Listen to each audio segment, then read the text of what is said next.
Hello everyone, welcome to education player by Jyoti. आज के इस वीडियो में आप सभी को बताऊंगी कि अगर आप टीआरई 4 की तैयारी के लिए सोच रहे हैं तो उसके लिए बेस्ट बुक कौन सी है और एनसीईआरटी कितना पढ़ना है, टाइम मैनेजमेंट कैसे करते हैं, लैंग्वेज कौन सा होता है। क्योंकि आपको पता ही है कि यूपी में अब वैकेंसी इतने जल्दी आने वाली नहीं है। यूपी में जो वैकेंसी है वो 2026 से पहले नहीं आएगी, क्योंकि आपको ये भी पता होगा कि जो 69,000 वाली वैकेंसी आई थी 2018 में, वो अभी कोर्ट में चल रहा है। हाई कोर्ट से ऑर्डर आया था और अब सुप्रीम कोर्ट में ये चल रहा है। ये जब तक फाइनल होगा फिर इन लोगों का फिर से सिलेक्शन करेंगे, नया कट ऑफ बनेगा, तब तक जो है मतलब 2026 से पहले वैकेंसी नहीं आएगी। तो आपके लिए जो ज़्यादा वैकेंसी अगर है तो वो टीआरई 4 ही है। जो बिहार में टीचर वैकेंसी है टीआरई 4, इसी में ज़्यादा वैकेंसी है, क्योंकि 1,50,000 की समथिंग जो है इसमें वैकेंसी आने वाली है टीआरई 4 में। और अगर इसके अलावा बात करें केवीएस और DSSB की वैकेंसी की, तो केवीएस में भी आपको पता है 10 से 15,000 ही वैकेंसी आती है। उसमें भी टीजीटी पीजीटी 6 to 8 होगा कि नहीं होगा ये तो कुछ कंफर्म नहीं है। तो केवीएस है, केवीएस में प्राइमरी की भी वैकेंसी होती है। केवीएस में भी वैकेंसी बहुत कम आती है और DSSB तो इसमें भी वैकेंसी बहुत कम आती है। अगर कोई ज़्यादा वैकेंसी है तो वो बिहार की जो वैकेंसी है टीआरई 4, वही वैकेंसी आपके लिए परफेक्ट होगी, क्योंकि 1,50,000 की समथिंग वैकेंसी आने की उम्मीद है वहाँ पे बिहार में। और अगर आपका सीटेट मान लीजिए पास नहीं है, आप सीटेट दिसंबर आपका टारगेट है, तो भी आप इस वैकेंसी में एलिजिबल हो जाएंगे। क्योंकि जो टीआरई 3 बिहार में जो टीआरई 3 हुआ था, इसका अभी रिज़ल्ट भी नहीं आया हुआ है। और अगर आप सीटेट दिसंबर वाला क्लियर कर लेते हैं तो टीआरई 4 जो है इसके चलते, मतलब अभी इसका रिज़ल्ट भी नहीं आया, इसके चलते टीआरई 4 जो है वो लेट होगा और अपियरिंग सीटेट वालों को उसमें एलिजिबल कर देंगे। क्योंकि पिछली बार भी ऐसा हुआ था कि अपियरिंग सीटेट को जब टीआरई 1 का करवाए थे, तब अपियरिंग वाले जो सीटेट थे उन वैसे स्टूडेंट को उन लोगों ने लिया था। तो टीआरई 4 जो है अभी इसका कह रहे हैं कि नवंबर दिसंबर में जो है, लोग जैसे बात कर रहे हैं कि नवंबर और दिसंबर में इसका नोटिफिकेशन आएगा तो सीटेट अपियरिंग वाले इसमें एलिजिबल हो जाएंगे। तो अगर आप सीटेट दिसंबर की तैयारी कर रहे हैं तो उसको सीरियस ले लीजिए, क्योंकि उसके बाद आपको टीआरई 4, और मान लीजिए अगर टीआरई 4 आपके हाथ से निकल जाता है तो टीआरई 5 भी आने की उम्मीद है। क्योंकि टीआरई 5 भी आएगी वैकेंसी। आपको पता ही होगा 2025 में वहाँ पे इलेक्शन है बिहार में, तो इसलिए टीआरई 5 भी वैकेंसी आएगी। और कुछ स्टूडेंट के मन में ये कन्फ्यूज़न था क्या वहाँ पे जो डोमिसाइल है वो लागू हो जाएगा, तो ऐसा नहीं है। जब टीआरई 1 है और टीआरई 2 वाला है, 3 वाला है, इसमें नहीं लागू किए थे, तो इसमें भी आने वाले समय में भी जो डोमिसाइल जो है वो लागू नहीं होगा। चलिए मैं बताती हूँ कि अगर आप टीआरई की तैयारी करने के लिए सोच रहे हैं तो क्या स्ट्रेटजी होनी चाहिए, बुक कौन सी पढ़नी चाहिए और एनसीईआरटी कितना पढ़ना है। चलिए पहले बुक के बारे में आपको बताती हूँ। देखिए, जो टीआरई एग्ज़ाम है ना टीचर का, वहाँ पे बिहार में टीआरई 4 है या फिर कोई टीआरई का एग्ज़ाम है टीचर वैकेंसी का बिहार में, तो ये किसके द्वारा करवाया जाता है? बीपीएससी के द्वारा। और बीपीएससी ही वहाँ पे जो पीसीएस का एग्ज़ाम होता है वो बीपीएससी के द्वारा ही हेल्ड होता है। तो आपको जो लेवल है वो अच्छे खासे लेवल पे पढ़ना है। तो बुक कौन सा सही रहेगा इसके लिए? बुक जो है आप घटना चक्र लीजिए। घटना चक्र, जो भी बुक, अगर किसी भी एग्ज़ाम की आप तैयारी कर रहे हैं तो जो भी बुक आप लीजिए वो ऑथेंटिक हो। ये ऐसा ना हो कुछ में कुछ पॉइंट्स जो हैं वो परफेक्ट ना दिए हो या डिटेल में इंफॉर्मेशन ना हो। क्योंकि यहाँ पे जो क्वेश्चन बनता है, क्वेश्चन का जो लेवल होता है वो इतना मतलब डाउन नहीं होता है, अच्छे खासे लेवल पे होता है। क्योंकि पीसीएस का एग्ज़ाम भी बीपीएससी के द्वारा ही करवाया जाता है। और ये एनसीईआरटी का पूरा फुली वेटेज रहता है। एनसीईआरटी आपको पढ़ना ही है। एनसीईआरटी के लिए आप ऑनलाइन भी एनसीईआरटी पढ़ सकते हैं। आपको पता ही होगा कि एक दिन बताई थी ऑनलाइन बुक कैसे जो है पीडीएफ फॉर्म में जो है डाउनलोड करते हैं।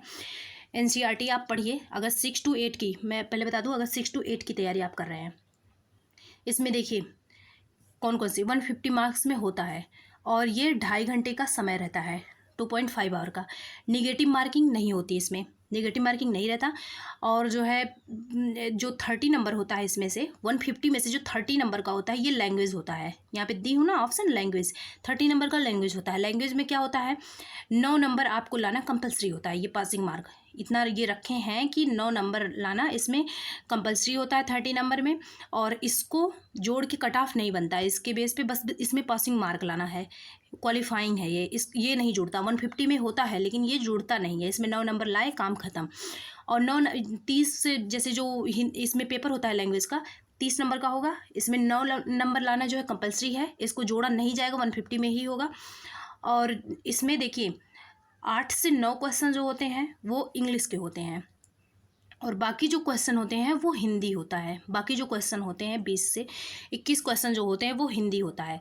तो इसके लिए कोई ख़ास तैयारी की ज़रूरत नहीं है। आप अगर अंदाज़ा भी लगा के करते हैं, क्योंकि नेगेटिव मार्किंग तो होता नहीं है, अगर आप अंदाज़ा भी लगाते हैं तो भी आप 9 नंबर आराम से गेन कर सकते हैं इसमें। तो ये लैंग्वेज का काम ख़त्म। अब मेन जो होता है वो 120 नंबर का होता है, इसी से कट ऑफ बनता है।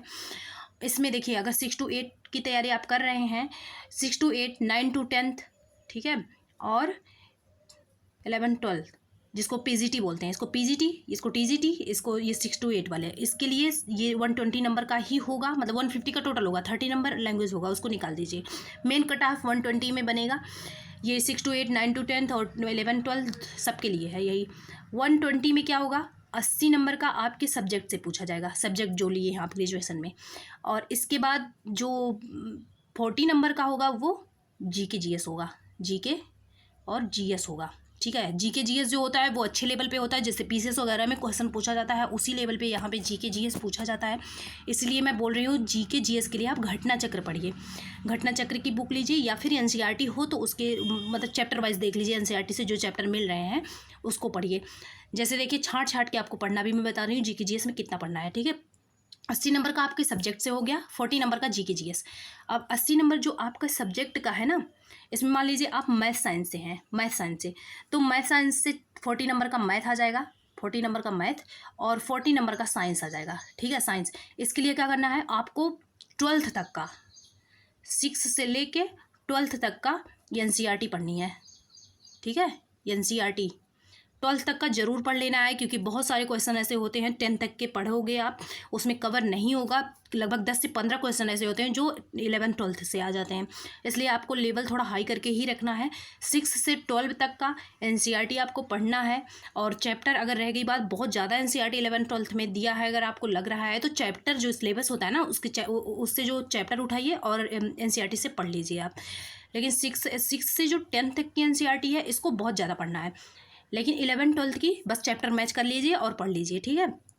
ये हो गया मैथ और साइंस, इसी से ये कवर हो जाएगा बिल्कुल। अब जीके जीएस के लिए, जीके जीएस है, जीके और जीएस है। इसमें देखिए करंट अफेयर का खूब वेटेज रहता है, यूट्यूब से उठाइए आप कोई भी करंट अफेयर पढ़ लीजिए, ठीक है। और देखिए एक जो है यूट्यूब से पढ़ लिया आप करंट अफेयर, या फिर घटना वो ले लीजिए जो आता है वार्षिकांक, यूट्यूब, ये हो गया करंट अफेयर। और जीके जीएस में देखिए इसमें जो जीके होता है इसमें हिस्ट्री, पूरी हिस्ट्री नहीं पूछी जाएगी, बस जो होता है ना 1857 की क्रांति के बाद, इसी से पूरा जब तक देश स्वतंत्र हुआ है 1900 तक, जो 47 तक का, ये पूरा पढ़ना है आपको। हिस्ट्री में बस इतना ही रहेगा। इकोनॉमिक्स से क्वेश्चन बनता नहीं है, पॉलिटिकल साइंस से बनता नहीं है। इसमें मैं आपको बता दे रही हूँ क्या क्या आता है। एक तो आप करंट अफेयर पढ़ लिए, ठीक है। दूसरा आप हिस्ट्री में वही पढ़ लिया 1857 की क्रांति से, इसके बाद से जब तक देश स्वतंत्र हुआ 1947 तक का लगभग, ये करंट अफेयर हो गया, हिस्ट्री हो गया। और मैथ से, मैथ का इसमें भी क्वेश्चन मैथ का आता है, लगभग 10 क्वेश्चन मैथ का इसमें आ जाता है। और इसमें साइंस का भी 4 से 5 क्वेश्चन साइंस भी आ जाता है। इकोनॉमिक्स आता नहीं, पॉलिटिकल साइंस इसमें आता नहीं है। बस इतना ही इसका सिलेबस है, जीके जीएस जो है इतना ही सिलेबस है। और बाकी मैथ साइंस है आप तो 40 नंबर का मैथ, 40 नंबर का साइंस, ये हो गया। अगर आपका एसएसटी है तो एसएसटी में आप जो होता नहीं, पॉलिटिकल है, पॉलिटिकल साइंस है, हिस्ट्री है, ज्योग्राफी है, ये 120 नंबर का बता रही हूँ। ये सब कुछ आपको पढ़ना होगा। एसएसटी में जो जो सब्जेक्ट आ जाते हैं सब कुछ पढ़ना होगा आपको, इसी से 120 नंबर का क्वेश्चन बनेगा। और 40 नंबर का वही है जीके जीएस, 80 नंबर का इससे बनेगा। जीके जीएस वही है 40 नंबर का, सबके में वही रहेगा। 9 to 10, 11 to 12 और जो ये है 6 to 8 वाला सबके में वही रहेगा। अब एनसीईआरटी आपको बता ही दी हूँ। टाइम मैनेजमेंट इसमें सबसे ज़्यादा क्रिटिकल होता है। अगर आप मैथ साइंस से हैं तो आपके लिए बहुत ज़्यादा ये क्रिटिकल पॉइंट है टाइम मैनेजमेंट, क्योंकि देखिए 80 नंबर का ये होता है, इसमें 40 नंबर आ गया मैथ, यहाँ पे भी मैथ आ गया। फिर जो 40 नंबर का साइंस होता है ना, उसमें भी 8-10 साइंस के क्वेश्चन आ जाते हैं मैथ टाइप के, वो हो गया। फिर 10 नंबर जीके जीएस का। तो आपको टाइम मैनेजमेंट जो 3 घंटे का होता है, इसको आप 3 घंटे का होता है, 3 नहीं 2.5 घंटे का होता है, ठीक है। 1 मिनट रुकिए। पहले ये एग्ज़ाम अलग अलग होता था, क्योंकि जो इसमें लैंग्वेज वाला पोर्शन है इसको अलग करते थे, लेकिन अब ये एग्ज़ाम 2.5 घंटे में होता है, 150 मिनट में, ठीक है, 150 मिनट में होता है। इसी में टोटल क्वेश्चन आपको 150 क्वेश्चन करने रहते हैं। और जो लोग मैथ साइंस लिए हैं उनके लिए मैथ वाला जो पोर्शन होता है वो ज़्यादा आ जाता है, जिसको हल करने में ज़्यादा टाइम चला जाता है, तो आपको वही करना है। अगर आपको कहीं बहुत टफ क्वेश्चन दिख रहे हैं तो उस पर ऐसा मत करिए कि उसी पे बस लगे रहिए, उसमें बहुत सारे क्वेश्चन का टाइम जो है चला जाएगा। टाइम मैनेजमेंट के लिए आप पहले से ही प्रैक्टिस करिए, PYQ लगाइए। PYQ बहुत ज़्यादा ज़रूरी है, आप पढ़ते रहिए, PYQ लगाते रहिए, जिससे आपको पता चले क्या पढ़ना है और क्या छोड़ना है।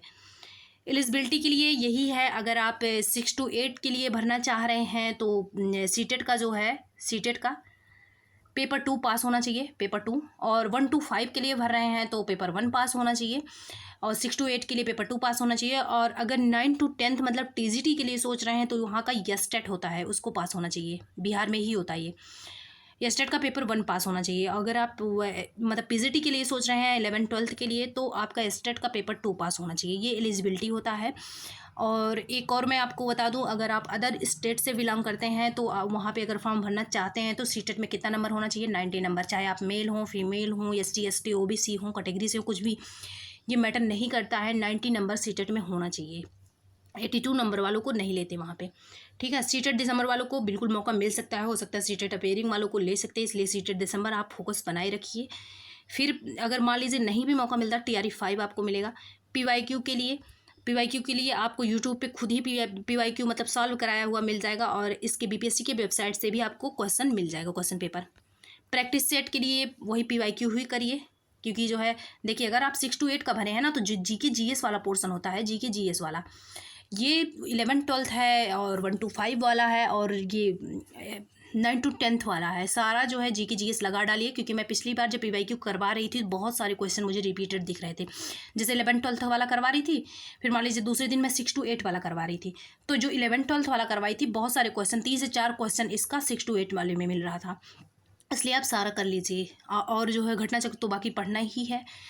इसके बाद कंसंट्रेशन, जब भी आप पढ़ाई करिए कंसंट्रेट होके करिए, और वहाँ पे एग्ज़ाम में बिल्कुल डरना नहीं है, कंसंट्रेशन के साथ बिल्कुल अच्छे से पढ़ाई करिए। क्योंकि जब आप होता नहीं कंसंट्रेट होके बिल्कुल पढ़ेंगे तो थोड़ी देर ही पढ़ेंगे, वो भी दिमाग में बिल्कुल फिट हो जाएगा।